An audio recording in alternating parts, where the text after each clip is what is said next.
drinking bourbon, sipping on some scotch.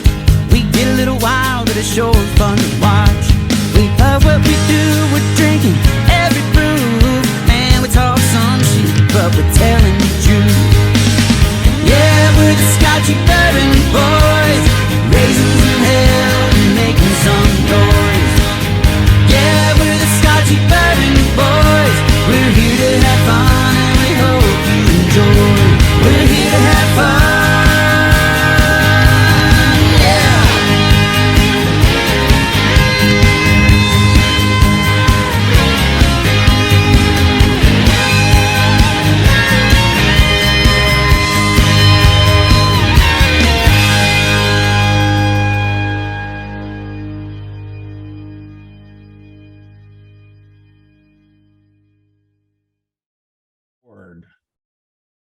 All right, we're recording. Everybody, welcome to our pre-podcast on Facebook Live and the people that are watching on YouTube. And then also we're getting ready to we've got Justin Lee of Molly Brown Spirits tonight, and Tiny and Whiskey here. We've got Justin with us tonight, and actually Steven had contacted us, and I know that Whiskey had met Steven in Colorado, correct? At the Breckenridge Bourbon and Bacon Festival.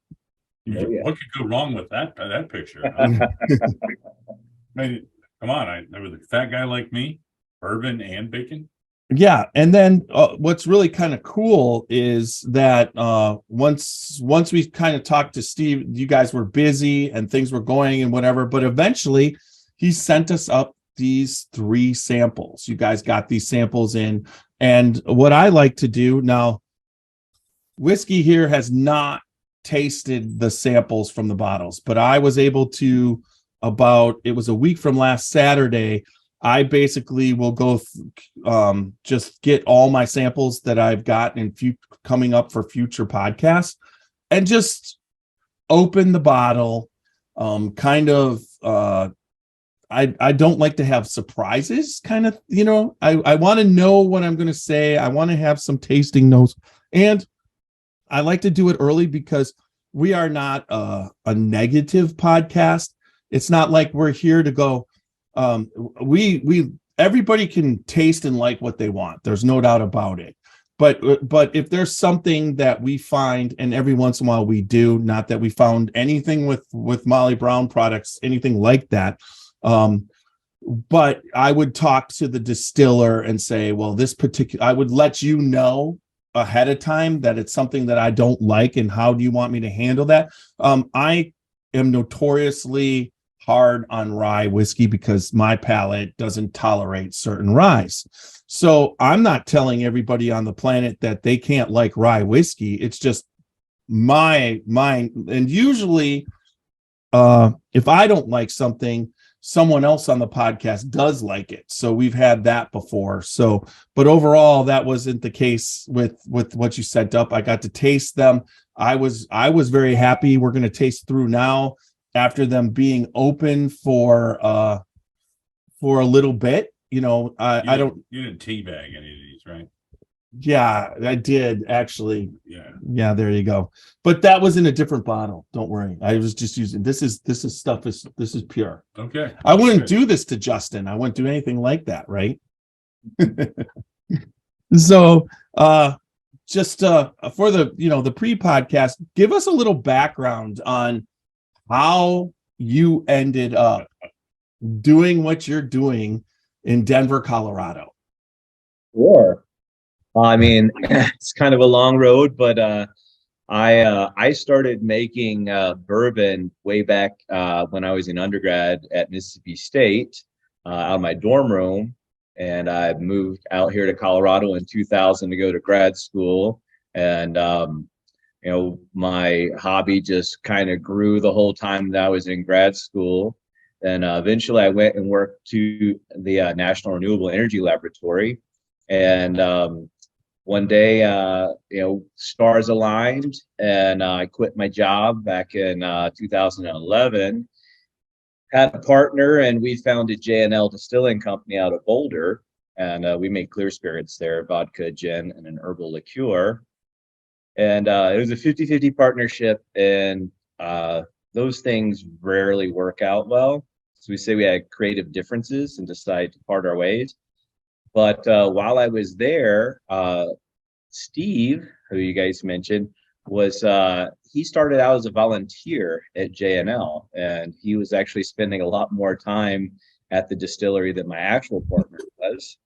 And Kevin and John, two of my other partners, they were just regulars in the tasting realm, and we were talking about starting a new venture. So we put together the business plan for Molly Brown, and started Molly Brown. October of 17 is when we moved into our facility. We had a 3-year business plan to build out the distillery, put bourbon in barrels, let it age at least a year, and then release it.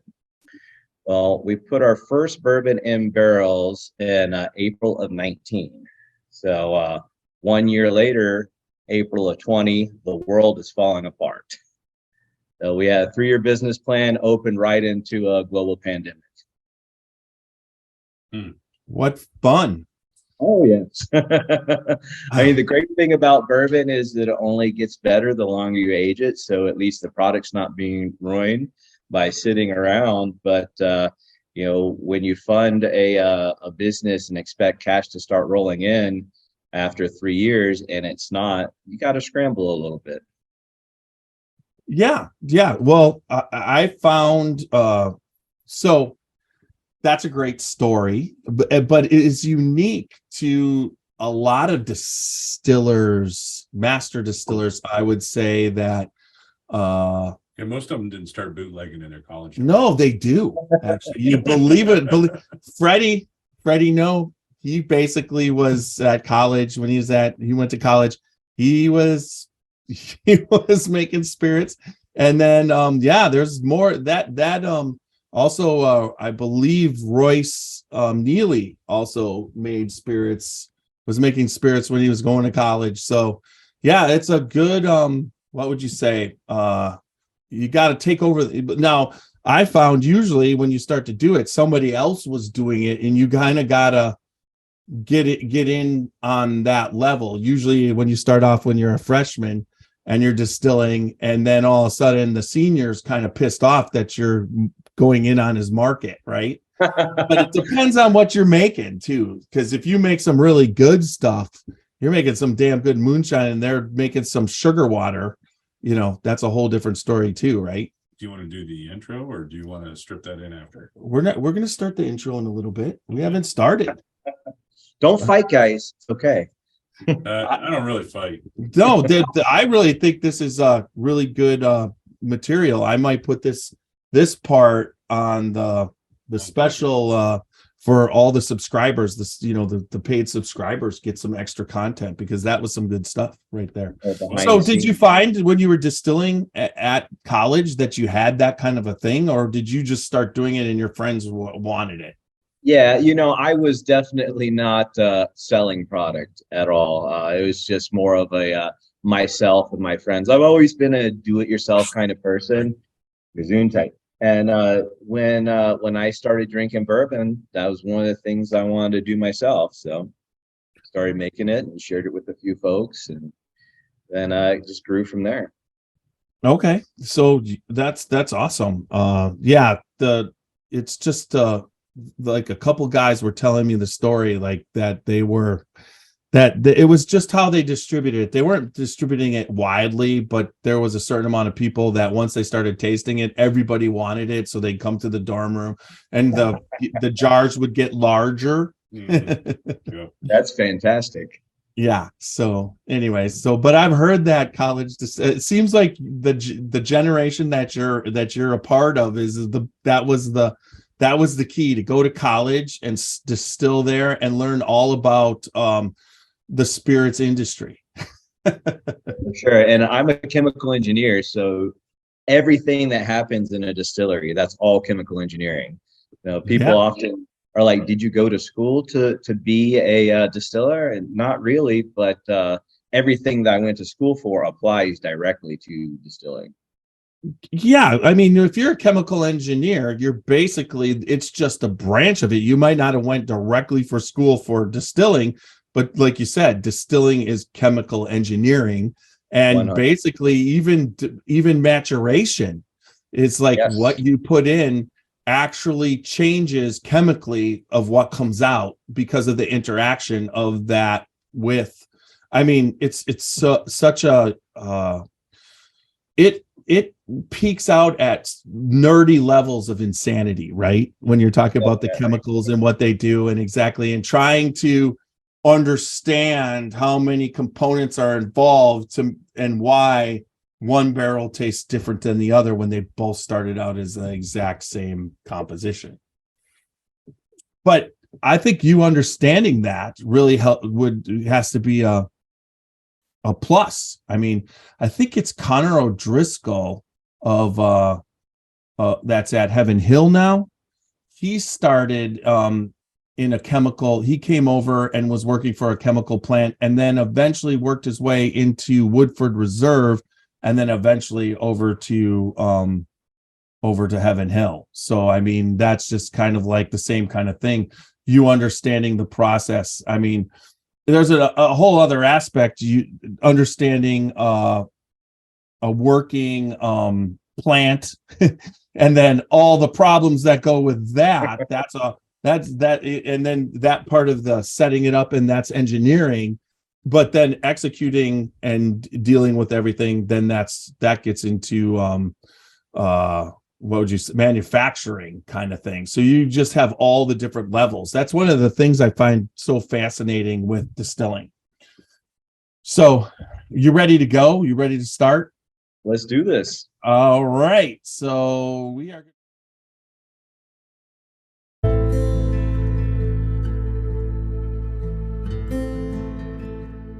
Hey, Scotchy Bourbon Boys fans, this is Alan Bishop, Indiana's alchemist of the Black Forest. So I'm tuning in here today to tell you all about the One Piece at a Time Distilling Institute channel on YouTube.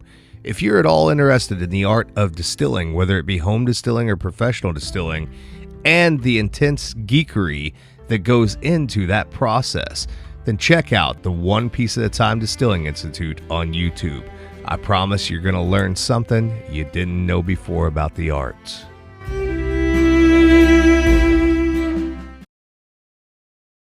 This is Alan Bishop, head alchemist at Spirits of French Lick. Be on the lookout for a brand new bottled and bond Solomon Scott rye whiskey, made from a mash composed of 65% rye, 35% corn, and 5% victory malt. This 5-year-old 100 proof rye whiskey is a throwback to early 1800s style rye whiskeys of the Ohio Valley. Named after the legendary Daisy Spring Mill distillery owner turned moonshiner Solomon Scott of Paoli, Indiana. Remember, drink responsibly and never drink and drive.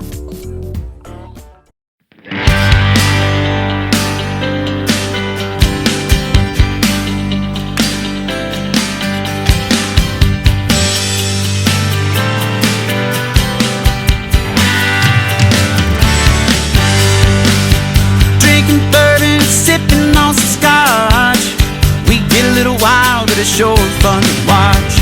We love what we do, we're drinking every brew. Man, we talk some shit, but we're telling the truth. Yeah, we're the Scotchy Bourbon Boys, raisins in hell and making some noise.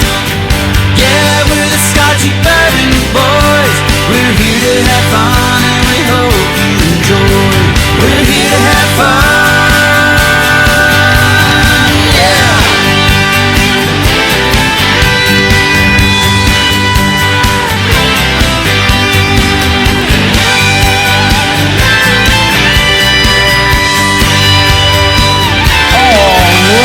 Everybody, welcome to another podcast of the Scotchy Bourbon Boys. Tonight we have a special guest here. Yeah, that didn't work. So it's like every once in a while technically we get screwed. It was working before we started, but that's okay. But we have a special podcast because we have the head distiller of Molly Brown Spirits from Denver, Colorado, Justin Lee.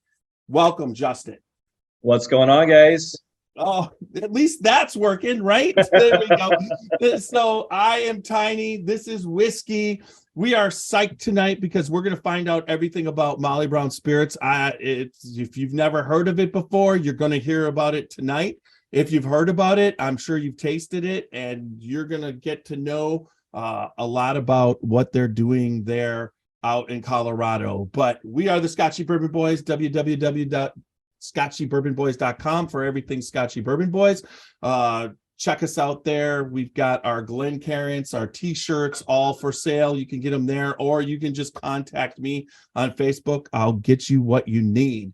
We are also on all the major podcast formats. Check us out there. Make sure you leave good feedback. It means a lot to us. If it's a format, we're probably on it for podcasting. And then also all our social media. We're on Instagram, Facebook, TikTok, Twitter, and YouTube. Check us out all there. Lots of things happening. There's reels, there's shorts, there's special content on YouTube, special content on our podcast. There's real shorts. And we're live tonight on Facebook. So if you're listening tonight and you have any questions, we are monitoring. I know Greg Schneider's been in, Aaron Conkle's been in, checking us out, watching. So if you have any questions for Justin, just put them up on the Facebook, and we'll do our best. But so Justin, we were talking a little bit beforehand, and you gave us a little background on how you got into distilling. So one of the things you guys started correctly in 2017, correct? 2017 is when we broke ground on the distillery, moved into the building, started actually building out the distillery. So also, you have a lot of people that you're partnered with that made this happen. So that's what I want. Just go into a little bit for the people on the podcast about how the group was formed. What did you guys do to form that? For sure, yeah. We're a family-owned distillery. There's 4 different families involved in the distillery. I actually met everybody that is a part of this project at my prior distillery. There's myself and the DeGrucios. Steve DeGrucio and I are the day-to-day folks in the distillery.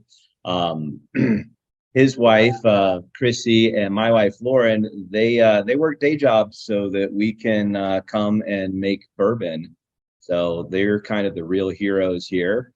And we also have Jen and John Jakomick.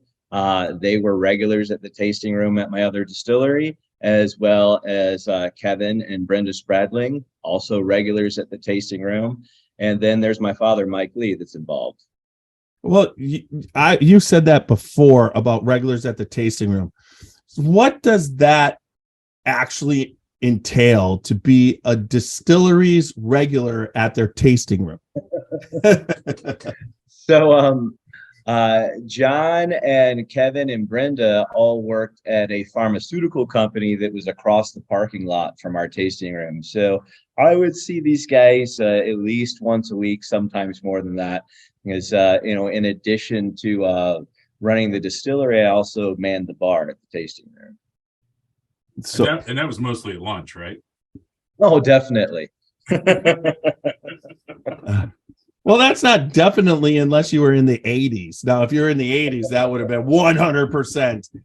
No, they actually were typically after work, but there were some guys at the car dealership that certainly came over mid-deal. So when the guys go to the back room and tell you they're going to talk to their manager, they're actually sneaking off for a drink. That's some crazy stuff. So your distillery had regulars of all the businesses that you were around. So now at Molly Brown, are you like in the middle of a metropolitan area too, where you could still get all the businesses coming in to distiller? Is it set up the same way? So not quite as good of a setup as we were when we were at the other distillery in Boulder, but we do have a tasting room here and we do have a lot of regulars. We have been on a street, York Street, that has had major road construction for the past year and a half. So it's been very difficult for people to get here. But even though it's been difficult, folks have come by and supported us. So it's been pretty fantastic.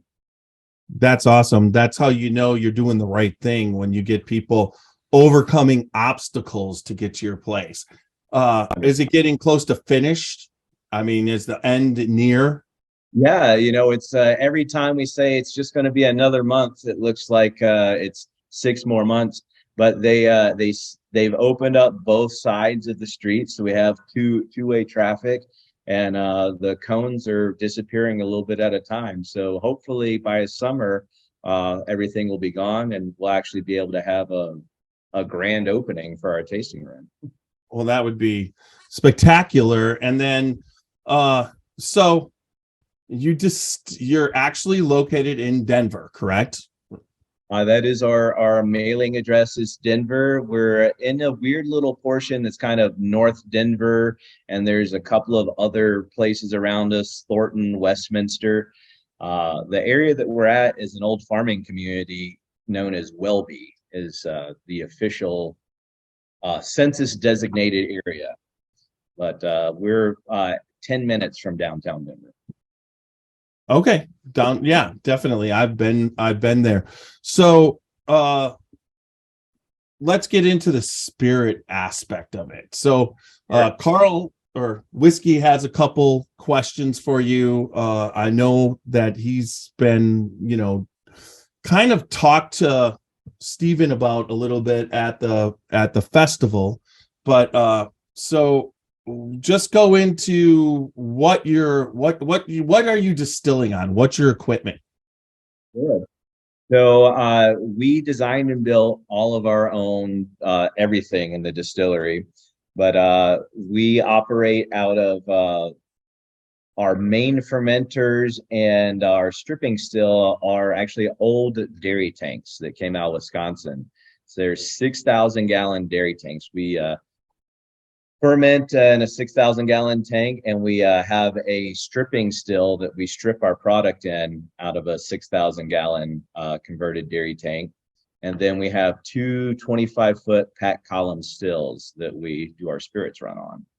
I didn't know we had that in common. Jeff's, a former 6,000 gallon tank from Wisconsin, and we had to strip him too, but it wasn't good. The only thing true about that story is I am from Wisconsin. So initially grew up in the Milwaukee area. So yeah. I can guarantee you that our tanks predate you. Yeah. These things were literally pulled out of a scrapyard. They're from the 40s. They're stainless on the inside, carbon steel on the outside, and are insulated in between the layers.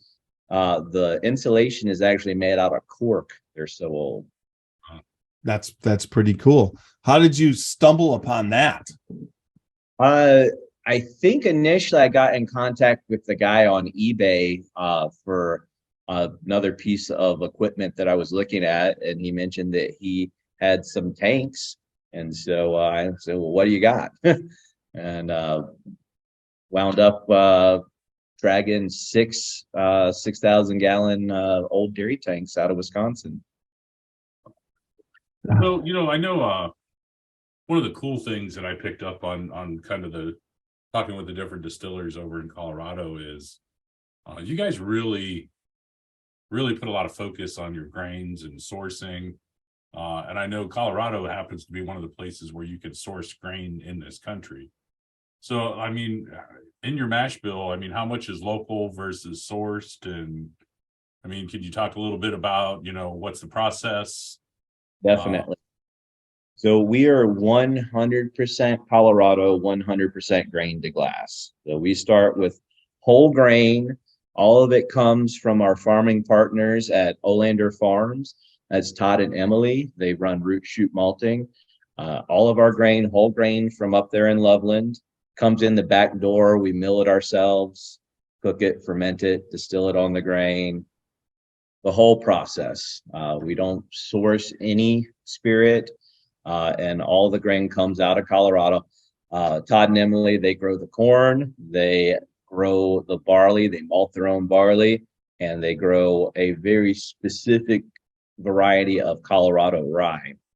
And we really feel that, the Colorado grain has just a better quality than the mass market grain that you can get out there. We get over 300 days of sunshine a year. We have long, hot days with cool nights of the summer. So it makes a grain from just a lot more sugar and a lot more flavor to it.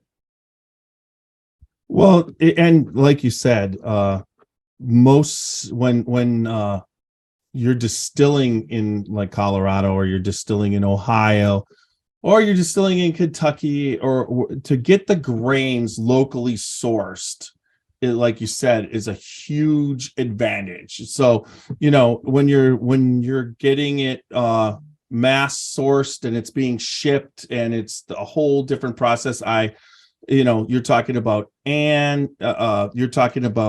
moisture and drying out, and the different, and how fresh it actually is. And yes, grains grown so it can be stored, but when it's distilled, you're getting into all different it can make the difference between what you're doing, and what you're not doing. So definitely I think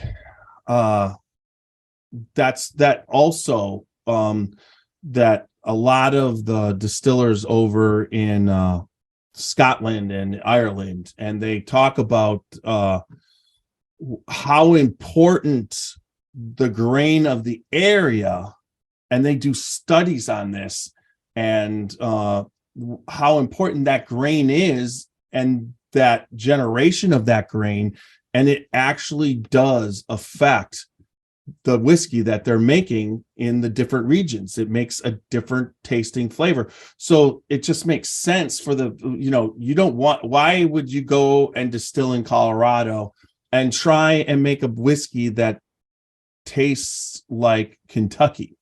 I mean, it's like the goal is to add the flavor profile of where you're at, because that's a unique to where you are. It's not like Kentucky can make Colorado tasting bourbon, and vice versa, or the same thing in Ohio. I always find that everybody has their own niche, and to compete against a Kentucky, a large Kentucky bourbon is not what that's not what you would want to be doing. I mean, you guys are a craft. You're getting bigger, you're producing some good whiskey, and you have the ability to do things that they don't, because they're producing so much. And I really think that after tasting this, you guys definitely are doing that. Yeah, I have a little bit different spin on that. I just like it if it tastes good, and I don't give a crap where it's from. Well, if you like the region, right? If you like the Colorado and other Colorado, so you can then you explore and investigate, Well, definitely. And I think the wine world has talked about it forever. Where do the grapes come from? What vintage is the grape? And while grain isn't quite as picky as grapes are, you can definitely tell the difference in a grain that's grown in Colorado versus grown in Kentucky versus grown in Ohio. Actually, most of the Kentucky grain comes from British Columbia. So, I mean, yes, they need such a volume that they can't grow it. Maybe if they got rid of some of those horses, but I'm sure all the Kentucky people are going to curse at me now. But yeah, I know a lot of the grain is sourced through brokers and wholesalers and growers that are, eventually it pops through British Columbia. So all day long. I like the fact that some of the craft distillers are making the conscious decision to say, hey, if I can get this local. And I will say this, I think the rye, I don't remember the name of the valley, forgive me because I'm horrible with names, but I know there's a valley there that there's that variety of Colorado rye that's grown. And I actually like it better than what most of the Kentucky spirits use, because to be honest with you, it's a little milder and it's not quite as spicy, and it lets more some of those corn flavors come through, the sugars and the vanillas and the caramels, and that's what I like about bourbon. So Oh, that's it. I think you hit the nail on the head there, especially with the rye, because almost all rye in the United States comes from Canada. There's not a lot of rye grown in the US. And most farmers don't like to touch rye because it's almost a weed. Once you plant it, it's hard to get it out of your other crops. You know, we were very happy that we were able to find Root Shoot and Olander Farms, that they had a Colorado rye that they were able to supply to us, because most farmers don't even want to put it in the ground. now I know you're the rye of bourbon drinkers. Once you get into somebody's bar, it's very hard to get you out. That's true, including my own. Yeah. My wife says that all the time. Why the hell are you down there? I should just tell her, because I'm like rye. Yep. But anyways, We could change your name to Tiny. so let's get into the line, and then taste a few. We'll taste it. We've got you were kind enough to send up the high rye, the normal bourbon, and the spiced rye, spice bourbon. And then also my question is, you guys, if you want, you can pump. You're going to have a single barrel supposedly coming out soon too. Is that your first single barrel? No, so we release single barrel select 3 or 4 times a year, and it's just one barrel. So, and it's barrel proof. So there's usually around 200 bottles that come out, but we do have our newest edition coming out probably next month. It is a cast strength Madeira cast finished high rye. Yeah, Steven wasn't able to make it tonight, but he wants to maybe do something with that next in a couple in the ones. Yeah, we'd Sorry. love to send you guys some. Are you going to join us, Justin? We're going to start with your bourbon. your regular bourbon. That's definitely where we should start.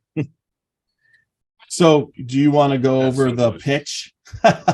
Give us mash bill and proof and 100%. So our bourbon, it's a straight bourbon. So its mash bill is 75% corn, 17% rye. The remainder is malted barley. So it's just over 3 years old, and it's 80 proof. And I do not give tasting notes on any of my spirits, because if I tell you that you're going to taste something, you will.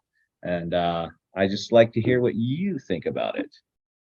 well, it's the nose on it is I enjoy it a lot. I get a toasted. It's almost like it's like a toasted wheat, even though this is a rye, but it's like a toasted wheat with a little bit of like a dark chocolate on it. It almost is like a chocolate flavored mini wheat. That's what I get up in it, and a little bit of mint there too. The chocolate is certainly something that a lot of people pick up on. That's certainly coming from the rye component there.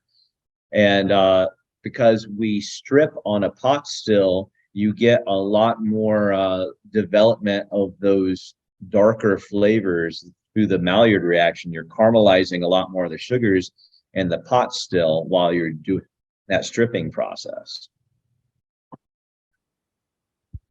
I'm sure that mint that you're picking up is coming from the rye as well. Mm-hmm. Yeah, a lot of times rye gives you that spice and a little bit like I pick up some flavors that I just don't like in the rye. Okay.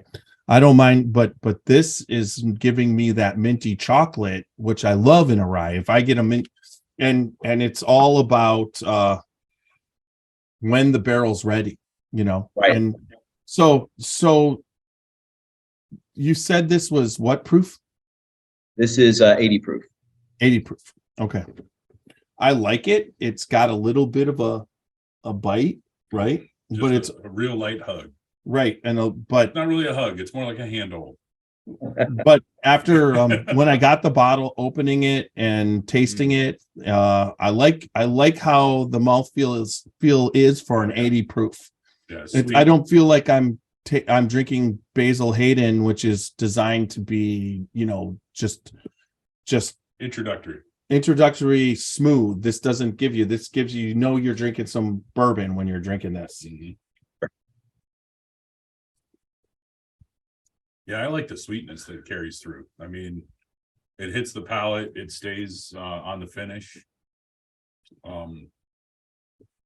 That corn syrup sweetness it's one of the flavors I like. I'd rather it be sweet than spicy hot, like a lot of high rise would be. So this is tasty. We make our bourbon for people that are expecting more of a traditional bourbon and people that shy away from the word rye, because once you put rye on a label, you've alienated so many people, because they're like, I don't like a rye, and they won't even think about trying it. So we make the bourbon as well. I was one of those people that to start off, I was not a fan of rye. I got too many ryes that were not, what would you say? I didn't like. I've even given a couple notes on a couple ryes with formaldehyde. It just tastes that way to me. And so many people do love rye. And everybody always talks about mouthfeel and taste, and it's your own. Like you said, you don't like to give out, because then all of a sudden they can pick it up. But what I do find is that part of learning to taste is you have to, the fastest way to learn how to taste is to smell. Because if you take an aroma kit, that someone puts out and they let you know, then you know what an ethanol smells like. Yeah. This has a little, this has a little taste of whiskey into it. Yeah. Just smell it. Right. Yeah. It tastes brown. Yeah. So, I mean, you do get the sweetness of the corn, but it kind of reminds me of grandma's homemade vanilla. So my grandma was old school. I mean, she was born in 1917, and I mean, you didn't go to the store and buy vanilla. You got a pint of alcohol and you cut some vanilla pods open and you threw them inside, and when it tasted like vanilla, you had vanilla. That's just what it was. I get some of those notes through this that kind of remind me of hitting grandma's vanilla bottle before I realized that you probably shouldn't do that. So I for a 3-year, it doesn't taste immature at all. No. So let's get into your where the barrels age, where you guys age your whiskey, and some of the challenges you have. You've got altitude, you've got cold, warm, that type of thing. Are you aging in controlled environments, or are you indoor, or are you aging actually in natural environment? Sure. So we actually age in our distillery just behind me here. We have about 6,000 square feet, but we have 30-foot ceilings. So we've got a lot of area to stack a lot of barrels. Our back of the house is not climate controlled, but that being said, it probably never drops below 40 degrees back there and never goes over 100, maybe 110. So we don't have crazy swings. The biggest thing that we have to deal with is, we're at altitude. In Denver, we're at about 80% of the sea level pressure. And so, the way aging works, right, it's kind of twofold. You get extraction from the barrel, you're pulling things out of the barrel, but you're also interacting with the oxygen outside of the barrel. So you get oxygen that comes into the barrel, and you get all those lovely chemical reactions where you're making those great tasting aldehydes and ketones and esters that give us all those great flavors. But as a consequence of that, you're also losing alcohol and water from the inside of the barrel, because the barrel staves are basically a membrane. They are a membrane. And the rate at which stuff leaves the barrel is governed by the concentration on the inside and the outside of the barrel. So since we're at 80% of sea level altitude, that means we got 80% less concentration of stuff on the outside of the barrel to start with. So we're going to have a much faster evaporation rate of both ethanol and water.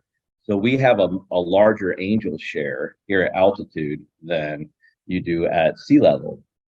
And then the relative loss of water and ethanol is related directly to the concentration of water and ethanol in the vapor around the barrels. So like in Kentucky and their gigantic rick houses with 300,000 barrels, there's a lot of ethanol just hanging out. And so that actually slows down the ethanol leaving the barrel, and water will leave more rapidly. So you can have a situation where you're going to get a higher proof in your barrel than what you started with, because the water leaves more rapidly than ethanol. In our situation, because we don't have a lot of barrels concentrated in one area, and we're constantly opening our back door so fresh air is coming in here all the time, we don't have a high ethanol concentration in the air. So ethanol leaves at a certain rate and the water leaves at a certain rate based upon the humidity. It's dry here, so water leaves at a quick rate as well. So it turns out that in our particular microclimate, that the ethanol and water evaporate at exactly the same rate. So when we put in at 125, we pull out at 125. We just lose a lot more. Okay. Yeah. That's that was a whole lot of science there, and I apologize if I lost. Oh, that's all right. No. It was like watching Bill Nye, the Science Guy. So what do you? So obviously, your barrel entry is 125, which is standard for bourbon. What is your? What do you take your White Dog off the still at? What do you? 160. Okay, so you're just going right on the rules. Got it. 160 the highest and 125, and you're going there. Do you experiment with the lower barrel entry rates, or is it just been pretty much that's what you're doing? I've done it a little bit. I really like the way that it ages at 125. One thing that we do is that's a lot different from a lot of folks out there is when we're making our cuts, heads, hearts, tails, we only keep maybe 50% of the initial alcohol that we produce as heart. So we're making pretty high cuts on the heads and the tails. So we've got a very smooth and clean spirit when it's entering into the barrel, so that the barrel doesn't have to work as hard to smooth the spirit out. So we can get a more smooth spirit, younger, out of the barrel than you would normally expect. Yeah, no, that's no doubt. I know a lot of distillers, especially the pot distillers. Yeah, the heads are the heads. I mean, most people aren't effing around with the heads, because that's where you could get in trouble. And the larger distilleries, sure, but when you're talking about a craft distillery, but I know flavor is there's the tails basically are bitter. They're not poisonous. And I know a lot of distillers. Now, do you take your tails and then just put them in? Are you putting them back into the next batch so that you could get more out of it? Or what do you do with your tails? So we collect all the tails for quite some time. And every once in a while, we'll do a big batch of a lot of the tails that we've collected, because we have, there's still a lot of alcohol left in those tails. Yeah, 100%. We'll make other products with that. But it doesn't go into our bourbon.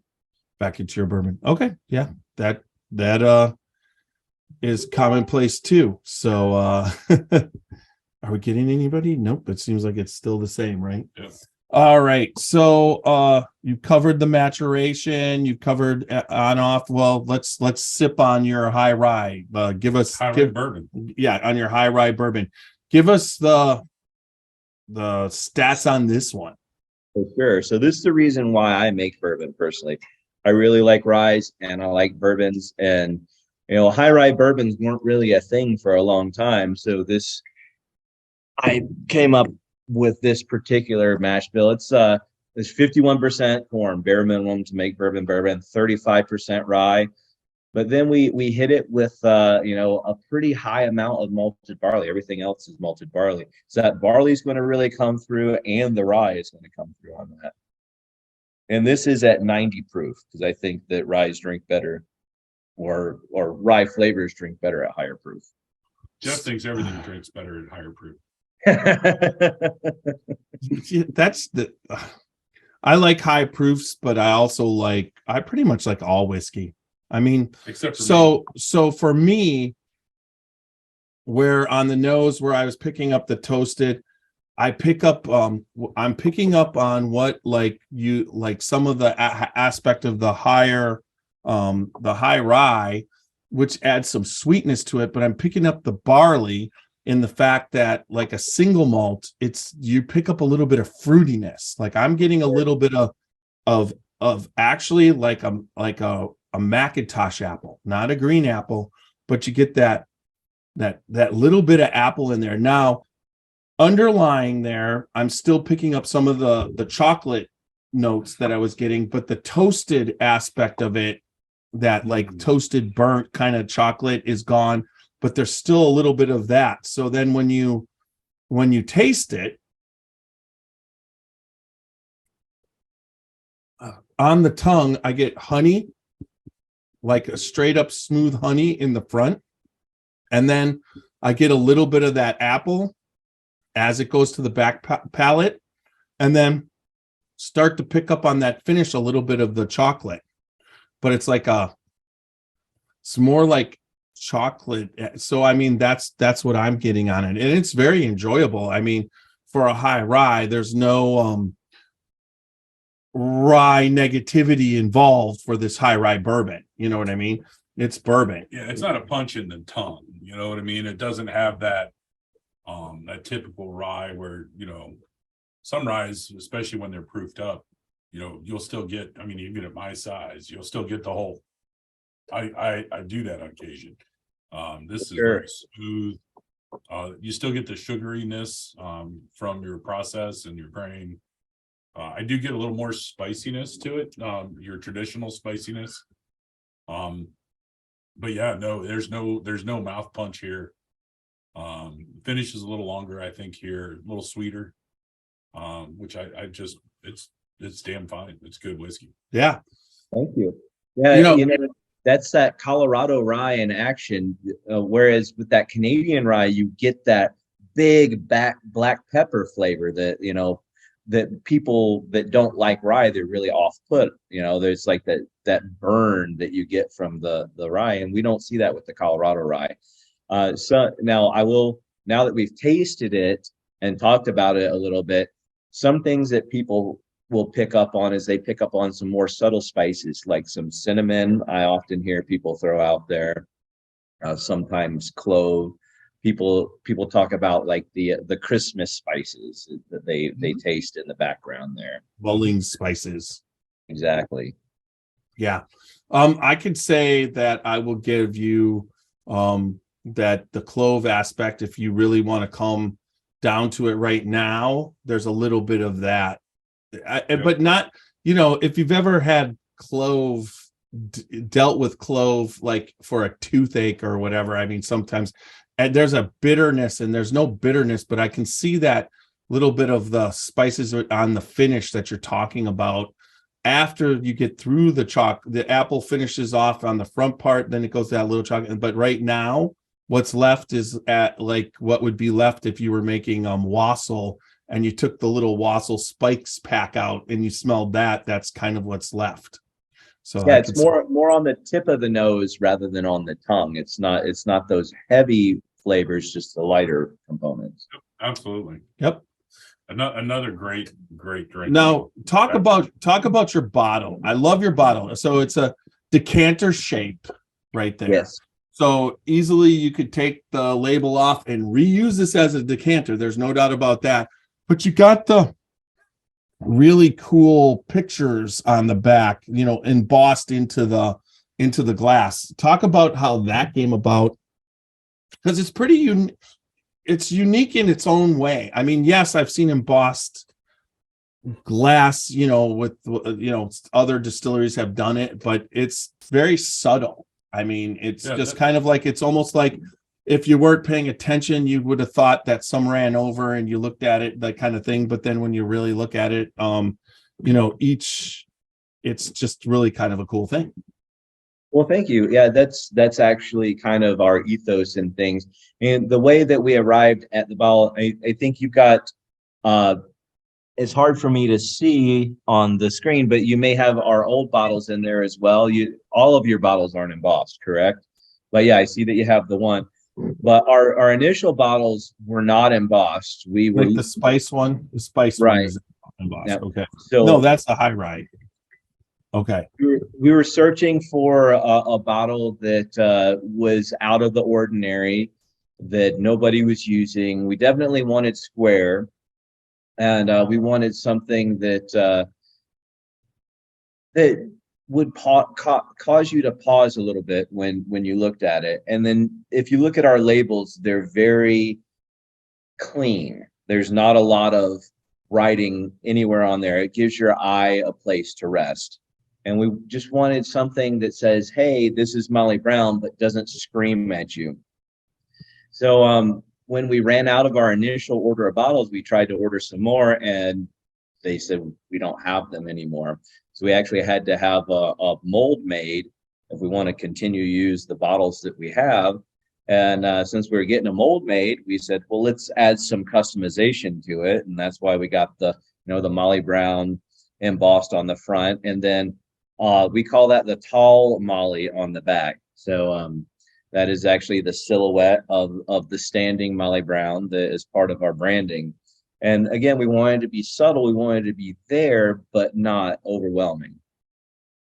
Yeah, so I it's interesting to me too, because so many bourbons are Lieutenant General, William LaRue, DeStefano, Smith.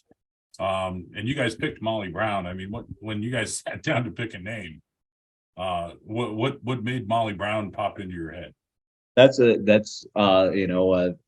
our story into itself. But the short version is, there's enough Jims, Johns, Jacks, Evans in the world. It's time for some ladies in the whiskey world, and we really wanted to bring a feminine presence, both because we're a family distillery. We're owned by ourselves and our wives, and because women have played a strong role in our lives. And then to be a little more nexus, I don't know if you guys are familiar with Molly Brown, but we're paying homage to the unsinkable Molly Brown, who, while she wasn't born in Denver, she made Denver her home. And she made a great name for herself. She was an awesome women's rights advocate. She was a socialite. She was a great philanthropist, and she made a name for herself in Denver. And so bourbon isn't originally from Denver or Colorado, but we brought bourbon here, and we want to perfect bourbon here. And even more nexus, none of us that own the distillery are originally from Colorado, but we've made Colorado our home. So it's just kind of the whole story all wrapped up into one.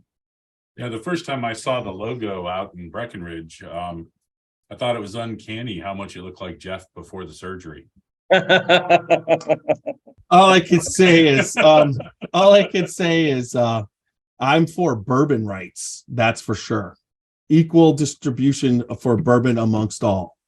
For sure. That's for sure. I agree. So let's do the spiced bourbon. So when whiskey came back from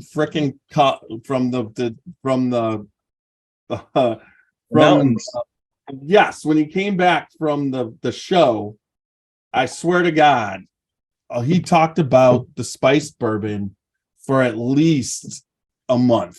And then his wife is not a spirits drinker. She's not a drinker of anything. Right.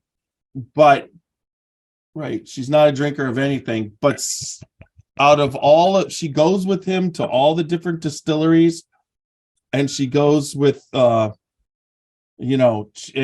tours and does everything, and she sniffs and whatever.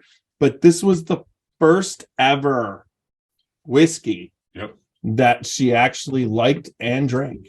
So there you go. That's for real. Fantastic. And that is a story that we hear over and over and over again.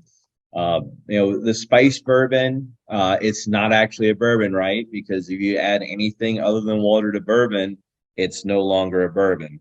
So it's a liqueur, but we start with our bourbon. It's all 100% Molly Brown bourbon.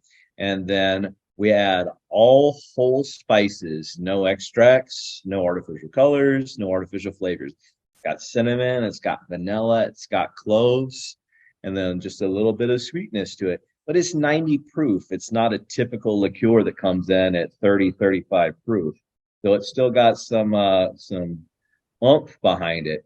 But man, so many people say, oh, I don't like spirits, I don't like bourbon. And then we say, just give it a little taste. And then all of a sudden you've got conversions, It's I tried that line all through college. It didn't work. So the proof on this, so you're using the 3-year-old, your general bourbon. That's what you start with, and then you add now, is this post barrel, or does some of it happen in the barrel? So none of the spices are added until after the barrel. Okay. Although for a single barrel select, we are going to do a in the barrel proof spiced bourbon. I'm in. I will drive. I can be there in 17 and a half hours. You could fly a lot quicker. I think it's like 5. Yeah, but then I'd have to pay for a check bag to bring the bottle home. Go one way and rent a car back. Oh, this is just awesome. This just smells so good. And I will tell you straight up. I mean, I know what kind of bourbon drinker I am. I don't typically like finished anything. Finished in cognac, finished in rum. Those are not usually my favorite. I drink bourbon because I want to drink bourbon. I don't want to drink bourbon that tastes like rum. Now I can appreciate those spirits, but it's not my go-to. This thing is just fantastic. Like, I want to pour this on cereal in the morning. It's waffles. So I'm about 290 right now. So I need a diet. This is going to be my salad dressing. Actually, somebody has made a vinaigrette with this before, so it's fantastic. Thanks.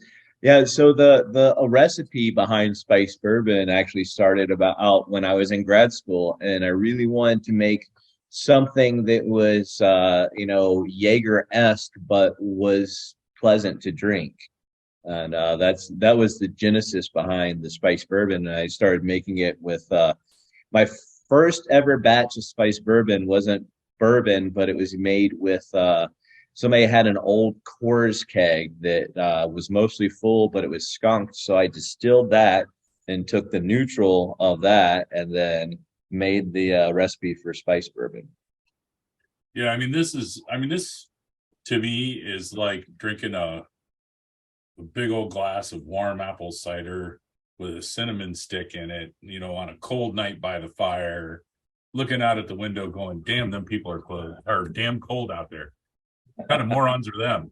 So this would, in my opinion, like wassail, which is got mulling spices, and you cut up apples and oranges, and then you use Christmas ale, you use rum, and you use bourbon, and you basically keep that going on the stove for like 2 weeks before and after Christmas. That's designed. So, and it's apple juice also. But if you use this instead of the regular bourbon, that's just going to take it to even another level. So I just get a lot of that kind of warm. You probably at the distillery have thought about serving this warm before, right? Oh, definitely. We make a hot toddy with that. We put it in hot chocolate. There's a whole variety of cocktails we make with it. Obviously, around Christmas time, we put it in eggnog. It's a fantastically mixable spirit, or it's great by itself too. I'd like to see it poured over like a cinnamon roll with a little bit of heavy cream. Tres leches cake. Soak all in. Yeah. Oh man, I tell you what. Again, Jeff and I have drank a lot of bourbons. Jeff more than me, but certainly it feels like I've drank a ton. And I absolutely love this product. It's completely different than everything else that's out there. It's so drinkable. My wife doesn't like anything, including me, and she loves this bottle. He's going home with it. Yeah, I've already told Jeff I brought a gun. All I can say myself is that definitely it tastes it's delicious. But what I've always said, now, this is 90 proof too, right? Mm-hmm. Correct.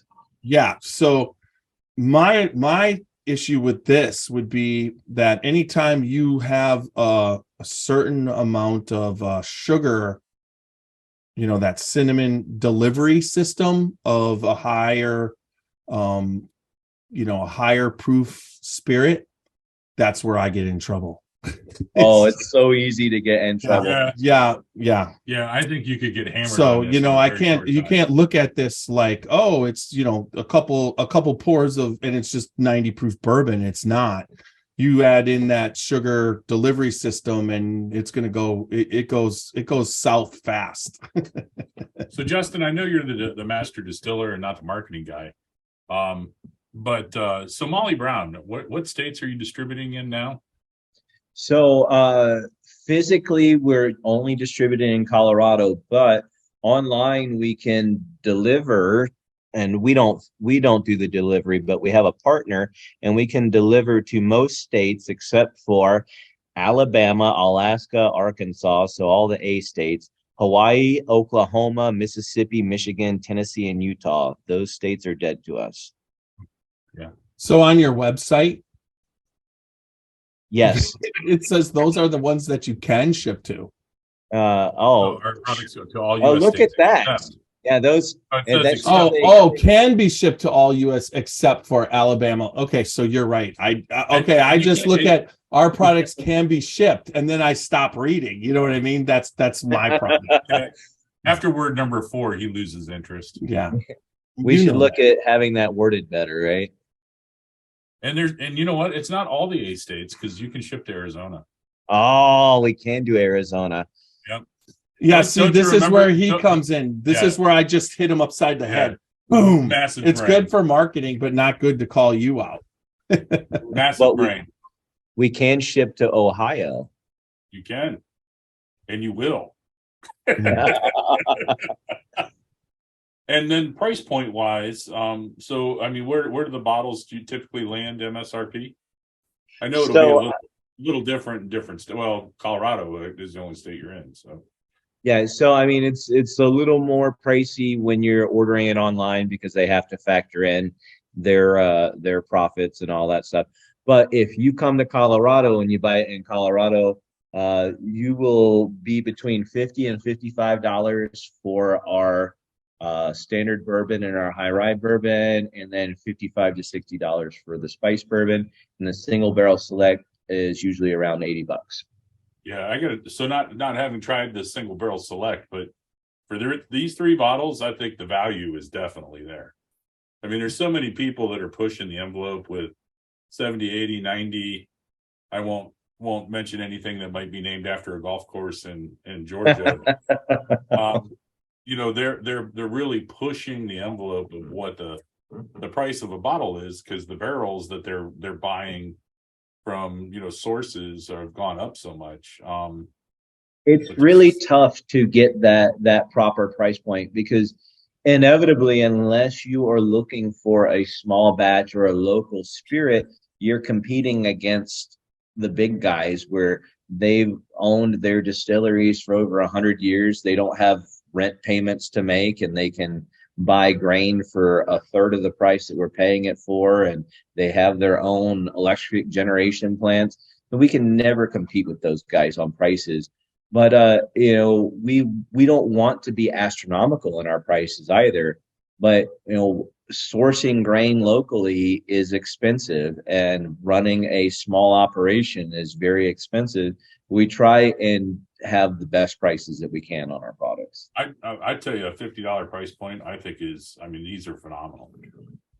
Yeah, I was just going to say, if you compare this is your two base products, which is technically they're small batch, and if I put that up like against Heaven Hill small batch Elijah Craig, I find that I'm not always excited about a lot of the distilleries small batches. I love their toasted barrels. I love their barrel proofs. That's where the flavor's coming out. But in this case, I would love to taste your barrel proof and whatnot. But at the same time, tasting your small batch, it's impressive, that very enjoyable. It's something that I would sip on and purchase and keep going for the flavor.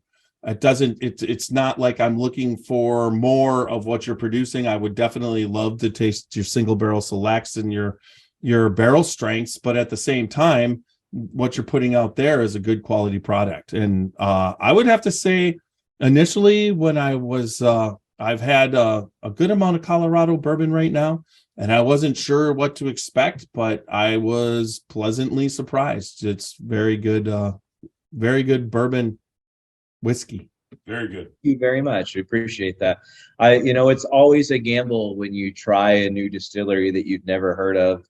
Maybe if you've had some not great experiences in the past, but we do our best to make the highest quality product that we can. I think it's working. All right. So do you have anything you want to, do you have a pitch or anything like that, just where people can go and get your stuff? And so distillery tours, I assume you do them. How do they book them? Yeah, we definitely do distillery tours. You just shoot me an email, justin@mbspirits.com. It's $25 a person do a tour. And you get a branded Molly Brown rocks glass. You get a free cocktail, so that's the $25 right there. And you get up to an hour in the back with me, just walking you through the whole process. If you don't want to spend an hour, it's fine. We can walk through it in 10 minutes, and you can come out and enjoy your cocktail. But it's more self-governed. We're only 6,000 square feet in the back, so I can stand in one place and point here, and here. Well, but I got to tell you, as soon as you said you get an hour in the back with you, Jeff was getting pretty excited. Yeah, look, if I get that hour, do you think I get to put this someplace? We'll bring Steve in for that. All right, yeah, that would be a lot of fun, because that's one of the things nice. I found that since I've had this, my wife gave this to me for my birthday. Usually now when we do I just bring that to the distillery when we're going to see the people, for whatever. And I'm just like, look what I got. Can I use it? And they're like, yeah. And all of a sudden we're finding all the special stuff out that's happening at the distillery. So, oh yeah, there's definitely some fun stuff we can taste. We always keep a little White Dog behind. We don't sell White Dog because it's interesting. It seems that people get a premium of their White Dog over their aged spirits, and I think that's a horrible way to treat the consumer. But we do keep a little White Dog behind for people to taste when they're on tours. Mm-hmm. But it's a fun time when we walk through everything back there. And we've been on some tours where you just take your whole hand and shove it right down in the fermenting bath, and bring it up, and you can smell it and taste it. And I'm going, I hope that guy washed his hands. Right. Whatever. It's gonna be. It's no. That's how it works. It's gonna. It's gonna drop. It's gonna be stuck into a still, heated up, vaporized, and then that stuff is out. That's the whole idea of distilling, to eliminate the impurities. I still want him to wash his hands. We don't have an open fermentation. We have a closed fermentation, so you can't stick your hand in there. But if we're not actively fermenting, you can crawl inside the fermenter or inside the still, which I have been told that we have the largest pot still in the United States at 6,000 gallons. I have not independently verified that, but that's what I have heard. Now, can we close the doors and lock them if somebody goes in there and we just want to leave them behind? Do we have a Jeff Mueller small batch? We can arrange for a escape room type situation. Oh, there you go. Excellent. Let's see who gets in that one. Yeah, it's like searching for a kernel of corn and a pile of kernels. Well, I was actually in the fermenter earlier today because we had to transfer from the fermenter to the stripping still, and the last 500 gallons or so, you have to go in there with a grain shovel and scoot everything to the front of the fermenter and have it pump over and spray it out. So that's where I was 10 minutes before we jumped on the call. There you go. That's life. And then, every once in a while, things don't go perfectly. Things clog up. That's always fun, but it's hydraulics, right? Pumps. Are we talking about Taco Bell? No. Anyways, all right. So there you go, folks. If you're in Denver area, make sure you stop by, say hi to Justin and the folks at Molly Brown. Delicious spirits. They really seem to be doing things the right way, and they're doing it the Colorado. They add that little extra touch. So make sure that if you're out there, stop by, do a tour, say hi, even mention that maybe you saw the podcast. Sure, yeah. So, all right, everybody. I'm Tiny. This is Whiskey. That's Justin. It is. And if you want to buy our spirits, as long as you don't live in those 8 forbidden states, mbspirits.com/products. And, Instagram and Facebook, MB Spirits Facebook, and Molly Brown Spirits Instagram. Nice. Yes. And then you also can find us at www.scotchybourbonboys.com.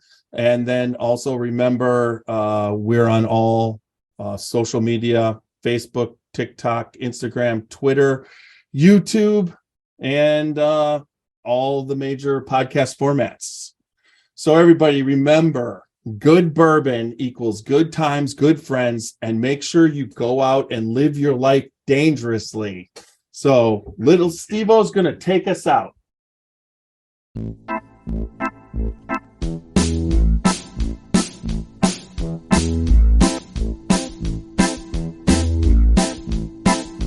Oh, show me the way to the next whiskey bar. Oh, don't ask why. Oh, don't ask why. Show me the way to the next whiskey bar. Oh, don't ask why. Oh, don't ask why. For if we don't find the next whiskey bar, I tell you we must die. I tell you we must die. Right, so we're off of the audio still live on I tell you we must die. If there's anybody watching, if you have a question, now would be the time to ask Justin.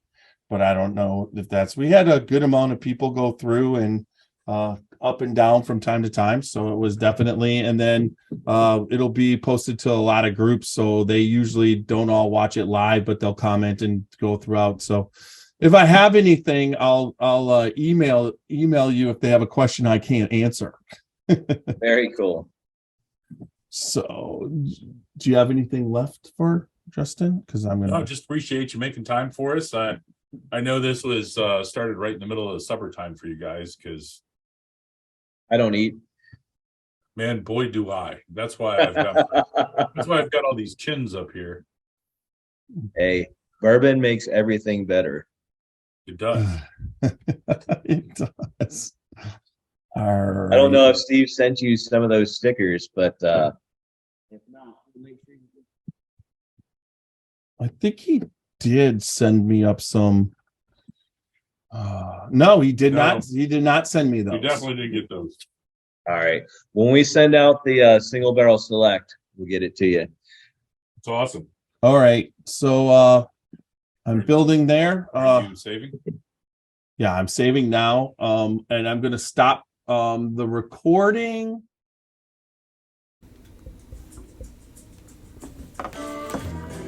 Dant Crossing, Gethsemane, Kentucky. Timeless hospitality that stirs the spirit. Dant Crossing is a one-of-a-kind destination for unforgettable weddings, memorable corporate events, day trips, and weekend getaways. The pastoral campus is anchored by Log Still Distillery and includes an amphitheater that seats 2,000, a 12-acre lake for fishing and unique lodging options, creating an immersive experience that's rooted in the community and culture of our little slice of Kentucky. More attractions will open soon at Dant Crossing, including our 21,000 square foot distillery, which we will have the ability to produce 15,000 barrels of spirit each year, a network of wooded walking trails, fully functional private train depot, farm-to-table restaurant, and the Legacy, a premier wedding and events venue. Whether you're looking to host an event, book a stay, or reserve a tasting, we're ready to welcome you. Learn more at dantcrossing.com.